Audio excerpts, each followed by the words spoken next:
ng bayan, maasahan anumang panahon.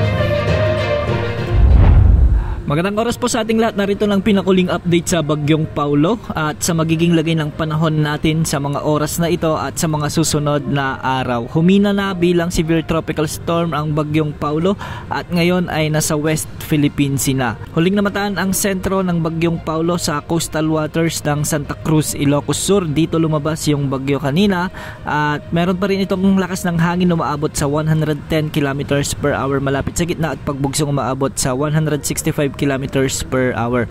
Mabilis ang pagkilos nito ng pakanluran hilagang kanluran sa bilis na 35 kilometers per hour. Kung mapapansin natin ay mas lumawak pa ang diametro ng bagyo o kaulapan na sakop ng bagyo at meron na itong diametro na maabot sa 480 kilometers. Sa ngayon, nakataas pa rin ang Tropical Cyclone Wind Signal number 3 sa buong lalawigan ng Ilocos Sur, La Union, ang southwestern portion ng Abra, ang western portion ng Kalinga, ang western portion ng Mountain Province, ang western portion ng Ifugao at ang Benguet. Signal number 2 naman ang nakataas pa rin sa southern portion ng Ilocos Norte, sa buong Pangasinan, ang nalalabing bahagi ng Abra, ang natitirang bahagi ng Kalinga, ang nalalabing bahagi ng Mountain Province, ang nalalabing bahagi ng Ifugao, ang western portion ng Isabela, ang northwestern portion ng Quirino, ang northern at central portions ng Nueva Vizcaya, at ang northernmost portion ng Nueva Ecija. Signal number 1 naman sa nalalabing bahagi ng Ilocos Norte, Apayao, Batanes, mainland Cagayan kasama ng Babuyan Islands,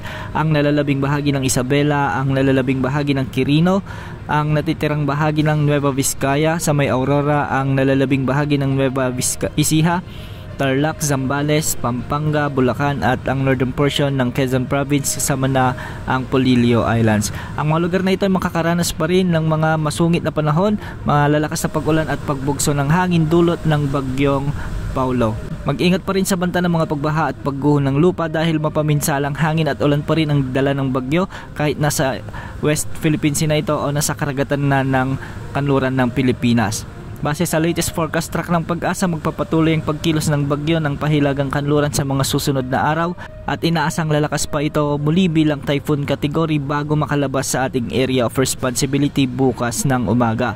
Inaasang magpapatuloy ang pagkilos nito hanggang sa maglandfall muli ito sa may southern China sa araw naman ng linggo. Kung mapapansin natin sa ating satellite animations ay maraming lugar pa rin ang nakakaranas ng mabagyong panahon lalo na sa Ilocos Region, Abra, Kalinga, Mountain Province, Ifugao at Benguet dulot ng Bagyong Paulo. Samantala may mga pag-ulan at pagbugso ng hangin pa rin na nararanasan sa Cagayan Valley, Apayao, Zambales, Tarlac, Nueva Ecija, Pampanga, Bulacan, Aurora at Quezon Province. Sa Metro Manila, Mimaropa at nalalabing bahagi ng Calabarzon at Bataan ay trough o extension ng Bagyong Paulo pa rin ang magdadala ng maulap na kalangitan na may mga kalat-kalat na pagulan at thunderstorms. At sa nalalabing bahagi ng ating bansa ay localized thunderstorms naman ang inaasahang magdadala ng mga kalat-kalat na pagulan lalo na ngayong hapon o gabi. Tabayan na ng mga susunod na update sa Bagyong Paulo sa mga susunod na oras. Yan muna ang latest sa lagay ng panahon. Ito po ang weather update ng bayan, maaasahan anumang panahon.